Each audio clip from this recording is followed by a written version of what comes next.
Hey everybody, it's Norm from Tested. And it's Jeremy from Tested. And over the past 2 weeks, we've published two pretty important reviews in the virtual reality space. Reviews, of course, of the Oculus Rift and the HTC Vive. The headsets are finally here. Yeah. We have them in the office, we have them at home, we've been playing with them and using them and testing them a lot. Now, if you watch those reviews, we did a little bit of, but tried really to avoid, was to make any direct comparisons between the headsets. I wanted beforehand to make the hardware stand on their own, to let the platform stand on their own. But it's also true that we can't review them in a vacuum. The headsets are both out around the same time. People making these purchasing decisions for this first generation product, $600, $800, they deserve comparison. And there are some important differences and some minor differences as well between the two. We did some A/B testing. So what we want to do in this video is give you some of that comparisons and then end with a little bit of a conclusion of what we think about what these comparisons say about each headset. And we'll go through different segments. So I wanted to start with, well, the headsets themselves.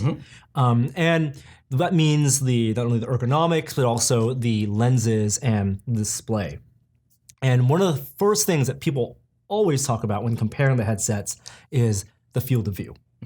What is the difference? By field of view, you mean how wide you can see any image at all before the black around the edges creeps in. Is that right? That's right. Okay. If you have the headsets put on and in focus in that sweet spot, when you move your eyeballs around, how much will you notice the binoculars around your eyes? Right. Now, both headsets have about 110 degrees field of view. And we talked in the reviews about how on the Rift, the widest field of view was in the very first development kit. And then they changed it a little bit for the DK2. And on the final one, Oculus doesn't even publish a field of view spec. In my opinion, there's really no differentiation between the two in terms of field of view. Plus, there's a lot of variability in what that field of view is based on how close you wear it to your face. Are you wearing glasses? Do you have it set really tight? Do you have it loose? Do you have one of the settings like on the Vive where you can actually shift it?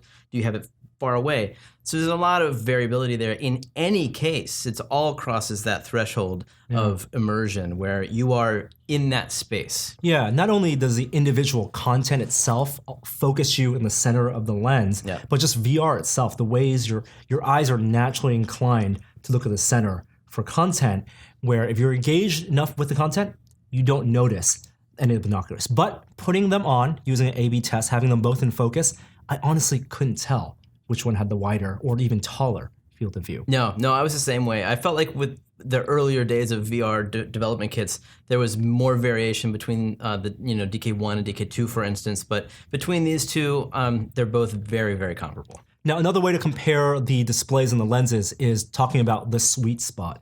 And when we talk about sweet spot, we're really talking about, I think, two things. One, how difficult it is to find the point of focus on the lens. Like if you put the headset on, how much wiggle room do you have on the lens around your eyes before you have the image in focus? And two, when you do have the image in focus, how much can you actually move your eyes around before the image loses focus? You mean where can you look on the screen and still see an in focus image? Yeah. So with regards to the first idea of sweet spot, I would also say they're fairly comparable, where I have to do some movement. I can't just put the headset on the Rift and it be in focus immediately, but I do have enough space on both the Rift and the Vive to move the headset around a little bit before getting my eyes in the right spot. Yeah, I think this is going to touch on what will be a theme in this comparison, which is the difference that everybody has with their physiology, and what is their head shaped like, and that is going to affect how many of these factors, including area of focus. And one thing that I find easier about the Oculus to find that sweet spot of focus is the ability to rotate this way. I find that I have to rotate downward in order to create a wider field of focus. That's not as easy on this because while it does rotate, it doesn't stay in that position. Because of the elastic straps. Right, whereas the Oculus does click into position. Yeah, and what the Vive can do also for focus is, like you mentioned, individually adjust the lenses back and forth. So you can pull out the knob, push out, pull out, and pull in the headset with each eye individually so that each eye can be in focus. And so that helps with the sweet spot. Now, with regard to the second type of sweet spot, when you do have the headsets in focus, how much you can actually move your eyes, I think it's actually really clear that the Oculus's lenses are better for looking around when you have it in focus. We both agree on that. That just means that more of the screen is in focus. When you're looking straight ahead, more of your periphery just seems to be crisper. And as you look around, Move your eyeball around, I should say. Yeah, it just remains in focus longer than it does for us on the Vive. Yeah, and that's not to say it's then all of the lens, all this Fresnel lens is in focus. It's very clear if you move your eyeball to the far left or far right, it's going to be blurry. On the Oculus, it's going to be a little stretched or distorted. On the Vive, when you move your eyeball left and right, you can actually make out the Fresnel lens rings. It's true. You had to point that out to me. I wouldn't say it's immediately apparent, but this is the kind of thing where if you're looking for it, you see it. Yeah. And then, of course, with the display itself, outside of the differences between the lens, there is the actual display. Now, while both the headsets have the same resolution panels, they both use these two panels that combine for a 2160 by 1200 resolution and the same pixel density, I don't believe they're the exact same panels. Now, Oculus sources their panels from their partnership with Samsung, and there is still an OLED panel in the Vive, but the Vive's panel is brighter. It's noticeably, and for some people online, measurably brighter. Yep, I can see that too. That doesn't distract, that doesn't bother me so much because when you're immersed in darkness, the brightest thing just becomes the brightest thing. Right. So, I mean, eventually, both of these displays are going to be antiquated once we move into HDR territory. Right. So, I would say that it's because you're not doing an A/B testing every day. That's a minor factor for me. But yeah, I would say if you do an A/B test, you probably would notice that the Vive is brighter. It's also important to note that unlike a monitor or TV, you can't physically, manually adjust the brightness or contrast on each of these. There's no setting panel for you to do that. Right. Maybe you can do it in your with the gamma setting on your graphics card, but I haven't figured that out.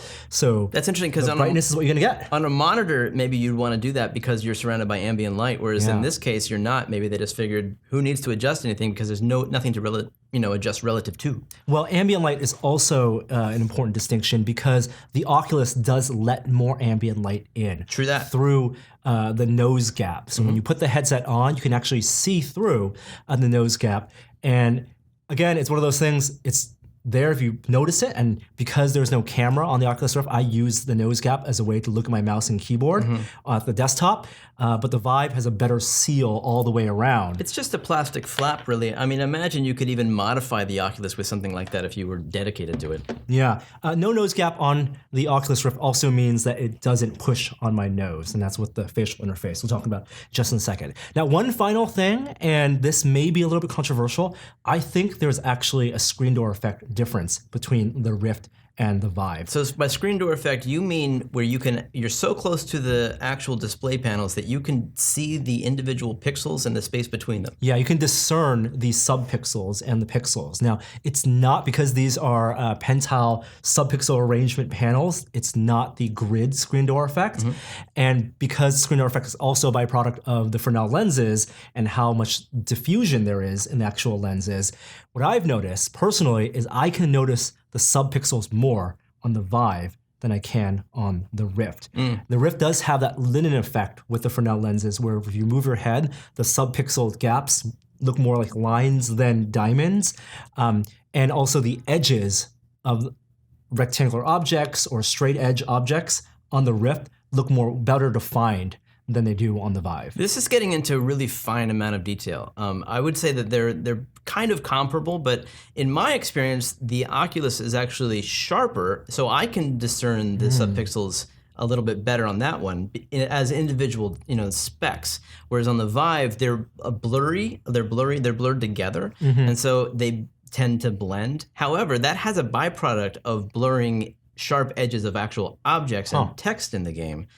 So I think I actually prefer the sharpness of the Oculus display, even though I can discern that that screen door effect. Yeah, do you remember when we were reviewing the DK2 and the DK1 on the Oculus side and talking to developers and even Oculus themselves, they talk about what a challenge putting text would be in VR games because of the resolution, because of the screen door effect, and because of the fusion with the Fresnel lenses. And what we found in a lot of these launch titles, developers are just putting text of all kinds. They're not necessarily bolding the text. I see very thin text. I see all types of different edges. And like things like Elite Dangerous, trying to resolve the small text, I do find it's easier to resolve that text on the Oculus than it is on the Vive. Due to its sharpness? Due to the sharpness, yeah. And then, of course, there's, we talked about the facial interface, which has to do with the eye gap. The Oculus Rift, while initially they talked about hinting at they could have released multiple facial interfaces, it only comes with one. And the facial interface is actually, for comfort's sake, is what makes both these headsets difficult for me to wear with glasses. And I want to really demonstrate that because the facial interface is this foam padding right here. And on this headset, you can pull it out. But when I put my glasses in and they fit inside, it pinches the temples here because even though it's padded, it's trying to create as tight a seal on here.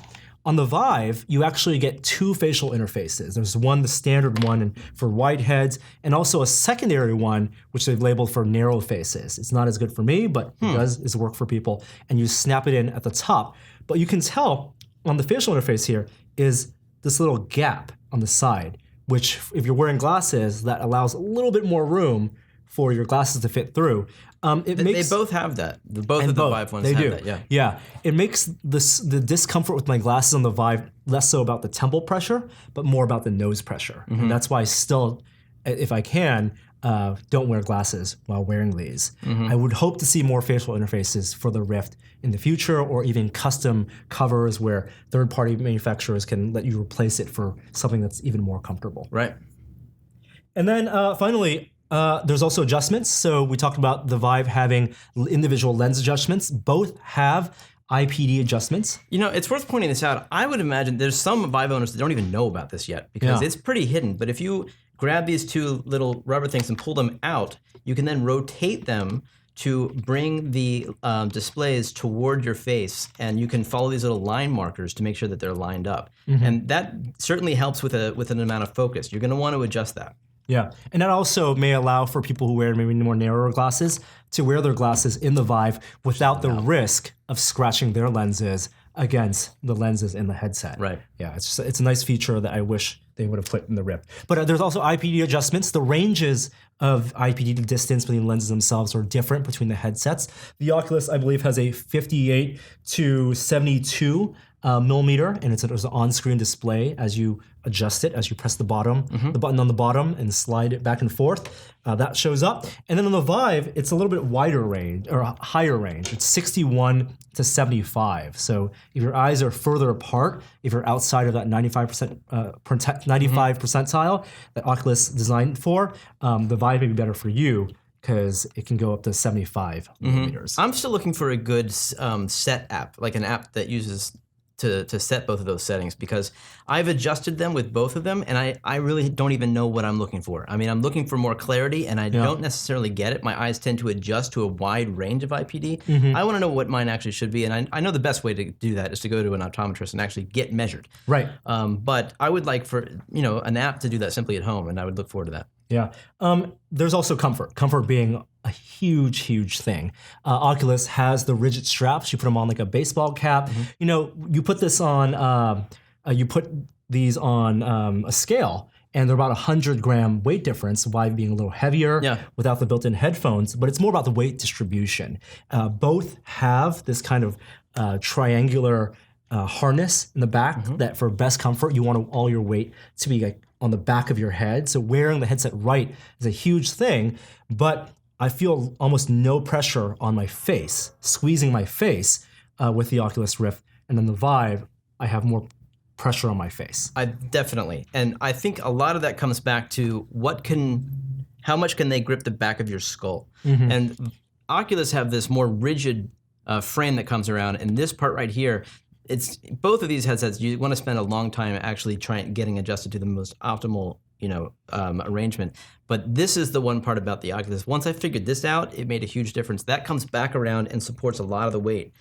The Vive has the same kind of shape, but since it's not rigid, it can't support that weight, and all of it comes back to this grippiness factor rather than like a structural support. Yeah. And so that's the biggest difference between these two headsets is what you're talking about right now, is this comfort due to the weight. Not only is the Oculus lighter to begin with, but it actually is just physically made to support the weight of the headset better and distribute it around your skull rather than resting it on your face or relying on compression. It's also possible to just remove the straps completely and put a third-party harness on. No one's made that yet, but it's technically possible. These would just slide right off and somebody would make a more rigid harness. I think that would be a wise thing for someone to consider. Absolutely. And then finally with the headset, the built-in audio, both the sound and also the microphone.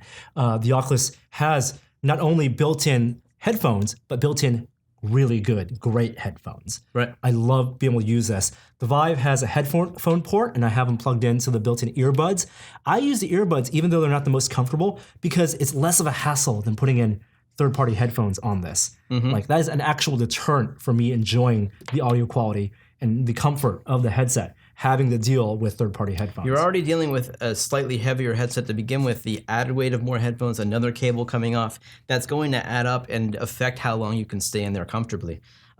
I agree with you. These headphones are not only convenient, but they sound great, and I'm a huge fan. And you can also remove them if you don't want to use them, if you want to leave one ear off. They both have microphones built in, and it's demonstrated that the Rift microphone, built-in microphone, is actually better than the Vive microphone using the built-in voice chat. It just sounds a little more muddled on the HTC Vive. I will say that the headphones, all of the sound that comes through either headset can be configured only for the headset and not your PC speakers. It's a little easier though to configure mirroring on the Vive. Yes. If you say want the sound to be mirrored or strictly come out of your stereo, that's just a setting in the options. On the Oculus, I don't think you can do that. You can do that. No, it's either or, either on your speakers or in your earbuds, and the built-in headphones. Oh, one last thing with the strap. If you have a big head, if you're out of that normal 95% style, because the straps are not stretchy on the Oculus, there's a small chance that the headset won't even fit you.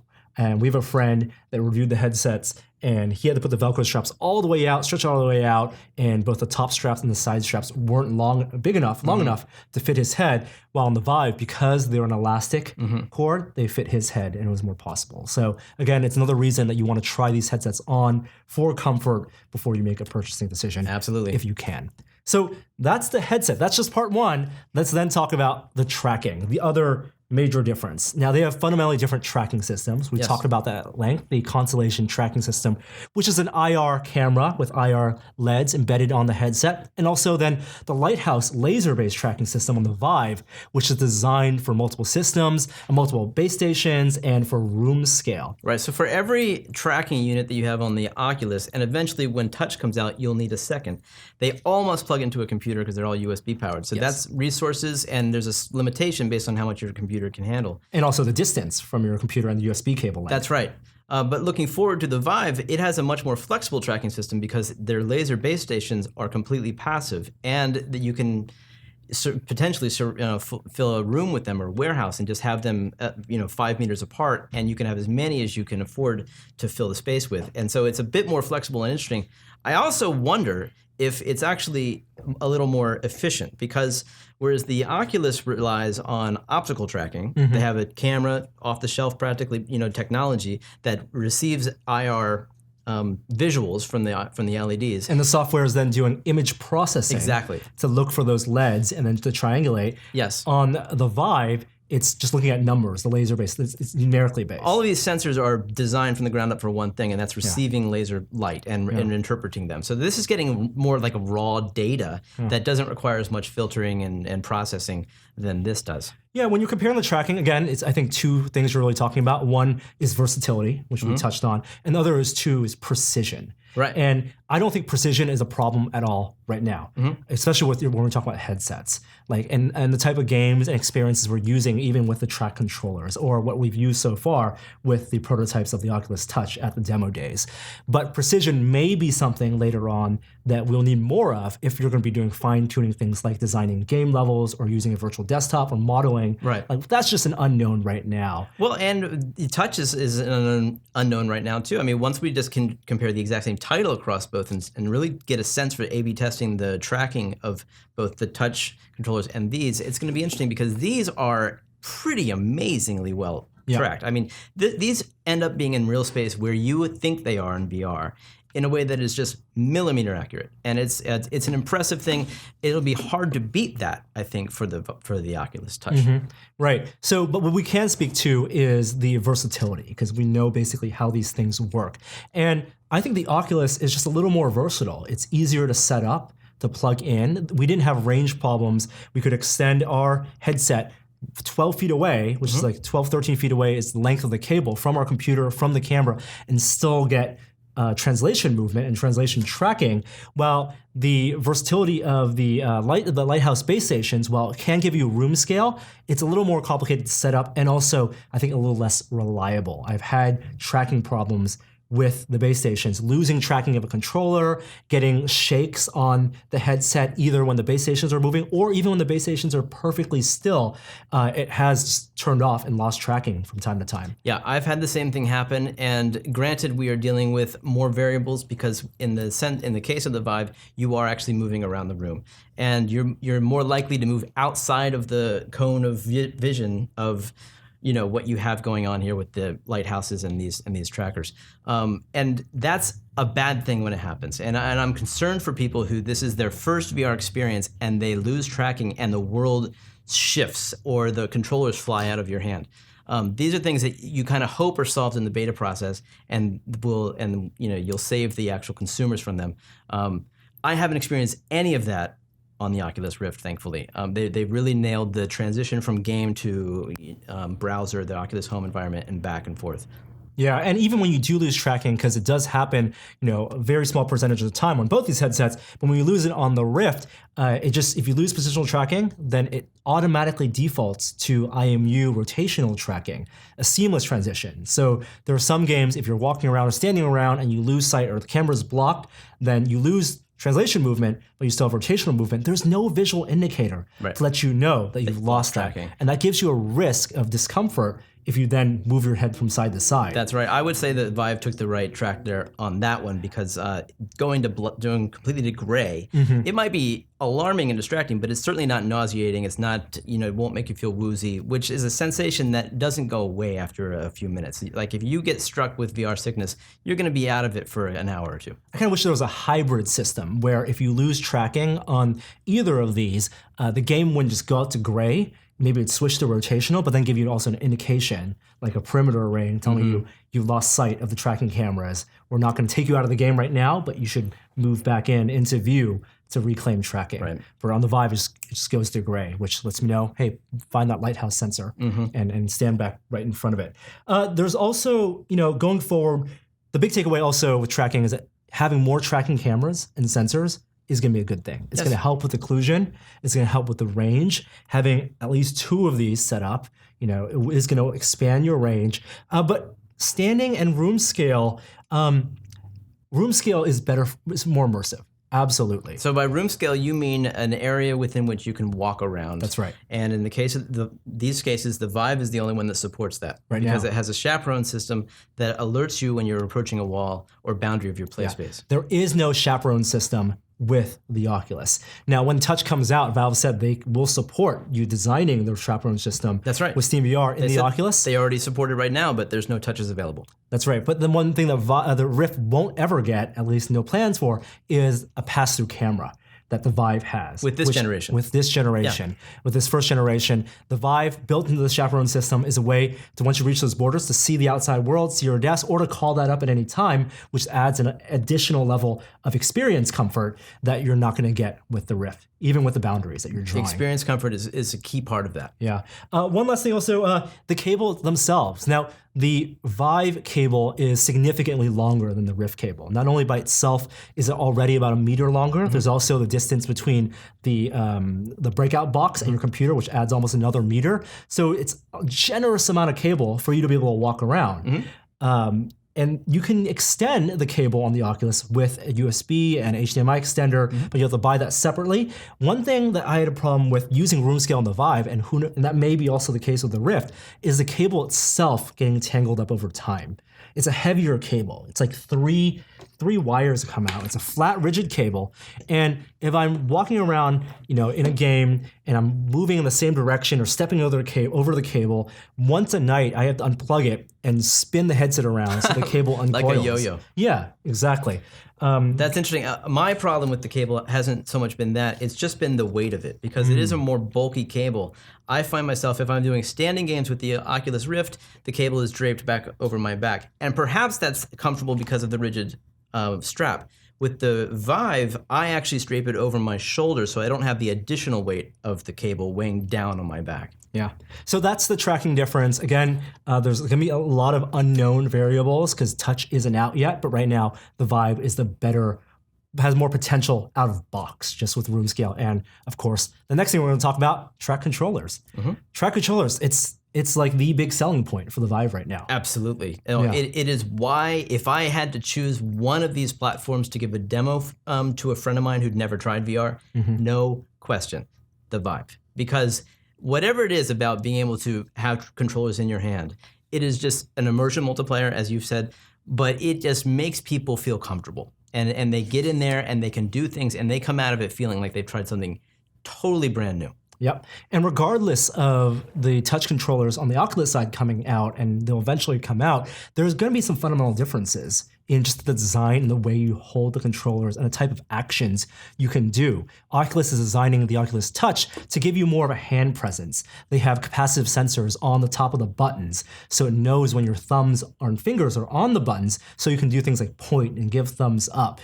While the Vive, it's more about feeling like you have a real object or a virtual object really in your hand. Yeah. Whether it's a katana or a pistol or a blaster or a bow and arrow, you feel these things in your hand and then they can abstract the virtual hand being in that space. I think there's use cases for each of these platforms that suit them, but neither one is perfect at everything. Yeah. This is a great sword, for instance. Totally. This is perfect for swinging a sword, whereas the Touch is going to be a natural grabbing position. Yeah, I can toss this to someone, like someone can toss it to me, a torch, and I can grab it, and then I can use it as a sword or put it down with the Oculus Touch. It's something I'm almost going to want to have, at least from the ones we've tried, want to have on our hands the entire time to have our hands in game. Right. But importantly, right now, we only have one option. We only have one option, and that's, of course, with the Vive. Oh, something we forgot to mention in a review, just the ergonomics of holding it. It's interesting that you can hold it both like a pistol grip, but also like a remote. So they found this happy in-between medium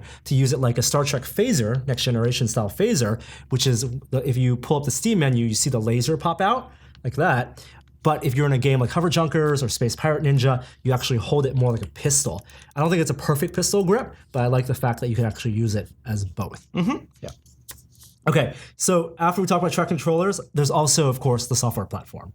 This is the thing that's ever evolving. We don't have to wait 6 months for Oculus, hopefully for Oculus and for SteamVR to iterate on the software experience. You're talking about Home versus Steam. Home versus Steam. Is there a comparison? Well, I think Home is very much a console-like interface. And as we said in our review, there's not much you can do in it. Isn't Steam also a console-like interface now if you just turn that option on? Yeah, Steam is big picture mode, which is like the console interface. But Steam lets you pull up your desktop, lets you pull up a web browser. You can not only look at your friends list, but you can actually type with a virtual keyboard in Steam. You can actually point at the letters, and you can activate voice chat. Like these are essential features that you're going to need in VR, and Steam has them now. Plus, while Oculus Home doesn't. Most people, I'm gonna bet, already have Steam installed, and they have a friends list already populated, and they have their library of games. And they're just comfortable in that UI, and they're fans of that system. Whereas Oculus they've built Home, and it's actually very beautiful. You sit in a living room you've pixelated fire, and it's pleasant, and you have a beautiful menu. But unfortunately, the friends list is not very functional right now. Yeah. You can't join people's games, and there's the content that there is, and it's limited. You're not going to be playing 2D games in VR, which is something that Steam offers. You can play anything from your Steam library in a virtual reality environment, like in a living room on a flat screen TV in VR. So it's just a lot more flexible, and it's the biggest differentiating factor that sort of brought this on a light is the matchmaking and multiplayer stuff. So that's going to be a problem because people who are using the Oculus Home matchmaking aren't compatible with the people who are using the Steam matchmaking. Yeah. And that's probably going to cause a bit of a rift, if I pardon the pun. And I imagine that it could drive people to purchase from the platform that their friends are playing on. Right, and then there's also a cross-platform usability hardware standpoint. If you have the Rift, you can play Steam VR games as long as they support Oculus 1.3, the developer's version for that. But if you have the Vive, you can't load up Oculus Home and use that content. Right, and Oculus has made no comments about... No promises that you'd be able to do that in the future. I mean, they want to sell games. They're storefronts, so they want to sell games through their storefront. Now, nothing's stopping a developer from making a game, putting it on Home, and then also, for royalty-free, putting it also on Steam, and letting people load that up. And likewise. And the other way around. Yeah, but those are some basic... I think the thing that's going to really differentiate the platforms, the software platforms, is whichever integrates better social VR first. Like a way not only just to see your friends list and get a chat window, but to get some type of social, mini metaverse, shared playroom. Where you hang out with before you jump into a game together. Yeah, that chat room, that's going to be huge. And you would think the people with the social, operation, they would be the first ones to that space. And I'm sure that they're thinking about it at Facebook/Oculus. But whoever gets there first, I think you're right. That's going to be a huge advantage. So as you can tell, there are myriad differences, not only on the software side, but also design, comfort, and of course, the feature set that's out at launch today. And the question is, do we have to pick a side right now? Yes. Well, the internet says we must pick a side. Well, if the question is, which headset would you use for the next 12 months? Like which one, if you could only use one for the next 12 months, next year, which would it be? I'd say the HTC Vive. The track controllers are that compelling. The track controllers are a game changer. Yeah. Like I said, no question about it. Everybody that I've demoed both for, the Vive, they get just elated from it. It's this brand new thing, whereas the Oculus Rift is definitely cool. And it's also new, but the interaction that they're using, which is typically a gamepad, is not new. And that's a big part of the experience. When they can put their hands into virtual reality, that changes things fundamentally. And they feel more comfortable and they can do things that they would naturally do without having to learn a game interface. I mean, that's a major differentiating factor. But that 12-month, that idea, it's not realistic. It's not practical. You're not going to spend $600 or $800 on a first-gen device and something that you maybe can't even order now and get till June or July. You're not going to use that just for 12 months. That's not the right question to ask. And so if we're talking about an investment and making a bet, there's a lot of unknown variables, touch, room scale on Rift, right. A lot of stuff, what ergonomic improvements. You look at what can be changed, what can't be changed. Like we know the Rift won't get a camera right now. The first gen Rift, there's no camera. There's no pass-through camera. We know that Vive, the way it's designed, it's going to be front heavy. It's not going to get any lighter. It's not going to get any lighter, right? But we do know that Rift will get touch controllers. We know you're going to get a second camera and you're going to have standing experience games. We've played those. We've played Job Simulator in the Rift. We've played Dead and Buried in the Rift. And it boils down to having played both of these for a long period of time, over the past couple of weeks, every time I play a Vive game, 10 minutes in, I think to myself, boy, I wish I could be playing this exact same game with the track controllers, but wearing an Oculus Rift, because it's about the comfort. I could say the exact same sentence. And in fact, yesterday when I was playing on the Vive, I had to take it off and just say, I really miss my Oculus Rift because it is just so much more comfortable. Yeah. It's lighter, it's effortless the way that it stays on your head. And I know that there are people out there that say that the Vive is comfortable and that they've spent 12 hours playing a day inside of this. And that can be done, absolutely. However, I don't know if they're doing an A/B comparison. And it's the kind of thing where if you just have the Vive, it's an amazing experience. And I could see you being, you just surviving that and surviving the discomfort. But if you have a Rift and then you try the Vive, you miss it because it is substantially more comfortable. It's hard to go from one when you've actually experienced the other. Right, and experiencing both really is an important thing. Yeah. I don't think anyone should be making these purchases investments completely sight unseen, especially if they're making a purchase decision now when they won't get the headsets for a couple of months. And when the full software lineup is always evolving, not only on the platform side, but also on the content side. Like, it's gonna be worth waiting till June or July when you can put a credit card down and get it in 2 days. Then that's when you should be comparing what the ecosystem looks like then. It'll be interesting to see if we get a date for the Touch, because that's really like the factor. If that was out now, there would be a lot less favorability towards the Vive, because they both have that aspect of tracked controllers and potentially room scale. So, I mean, once we learn when that's coming out, that's going to hopefully trigger a lot of people to make that call. Right now, all they're saying is the second half of the year. Yep, absolutely. And we're only a couple weeks into these launches. It's going to be ongoing testing, ongoing usage, trying out new content, new game, learning new things about using virtual reality. That's how exciting it is. And I think everyone wins. Like, if we're going to pick a side, it's the side of VR. Yes, I am for the side of VR. All right, we're going to fight for VR users.